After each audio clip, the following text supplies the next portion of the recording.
नमस्कार दोस्तों। आज हमारे YouTube चैनल में फिर से स्वागत है। आज हम बात करेंगे रामेश्वरम ज्योतिर्लिंग की स्थापना कैसे हुई थी। तो ये चल रहा है सावन सोमवार और सावन के महीने में शंकर जी से जुड़ी कहानियाँ सुनने और कथा सुनने से हमें बहुत पावन मिलता है।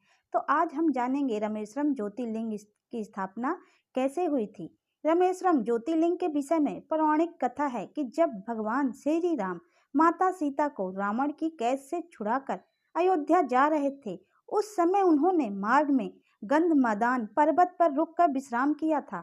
विश्राम करने के बाद उन्हें यह ज्ञात हुआ कि यहाँ पर जहाँ वह रुके हुए हैं वहाँ पर ऋषि पुल स्त्य कुल का नाश करने का पाप लगा हुआ है। इस श्राप से बचने के लिए उन्हें इस स्थान पर भगवान शिव की ज्योतिर्लिंग स्थापित कर पूजा करना चाहिए, नहीं तो यह पाप उन्हें भी लगेगा। यह जानने के बाद भगवान श्री राम ने हनुमान जी से अनुरोध किया कि वे कैलाश पर्वत पर जाकर शिवलिंग लेकर आएं। भगवान राम के आदेश पाकर हनुमान कैलाश पर्वत पर गए, परंतु उन्हें वहां भगवान शिव के दर्शन नहीं हो पाए।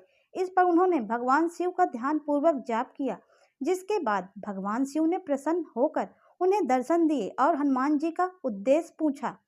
उद्देश्य पूछने के बाद उन्होंने हनुमान जी का उद्देश्य पूरा किया।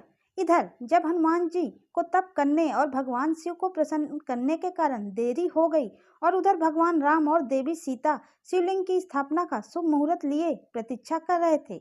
शुभ मुहूर्त निकल जाने के डर से देवी जानकी ने विधि पूर्वक बालू का ही लिंग बनाकर उसकी स्थापना कर दी। शिवलिंग की स्थापना होने के कुछ पलों के बाद हनुमान जी लिंग लेकर पहुंचे तो उन्हें दुख और आश्चर्य दोनों हुआ। हनुमान जी जिद करने लगे कि उनके द्वारा लाए गए शिवलिंग की ही स्थापना की जाए। इस पर भगवान राम ने कहा कि तुम पहले से स्थापित बालू का शिवलिंग पहले हटा दो, इसके बाद ही तुम्हारे द्वारा लाई गई शिवलिंग की स्थापना कर दी जाएगी। हनुमान जी ने अपने पूरे सामर्थ्य से शिवलिंग को हटाने का प्रयास किया, परंतु वे असफल रहे। बालू का शिवलिंग अपने स्थान से हिलने के बजाय हनुमान जी बल्कि लहूलुहान हो गए। हनुमान जी की यह स्थिति देखकर माता सीता रोने लगी और हनुमान जी को भगवान राम ने समझाया कि शिवलिंग को उसके स्थान से हटाने का जो पाप तुमने किया है, उसी के कारण उन्हें यह शारीरिक कष्ट झेलना पड़ा।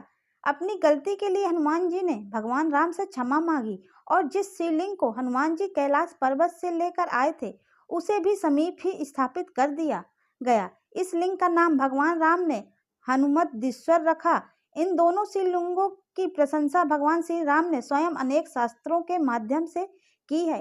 इस तरह हुई थी हमारे रामेश्वरम ज्योतिर्लिंग की स्थापना। आपको यह जानकारी कैसी लगी, प्लीज कमेंट्स करके बताइएगा और हम आपसे मिलेंगे अब नए वीडियो के साथ। तो नमस्कार।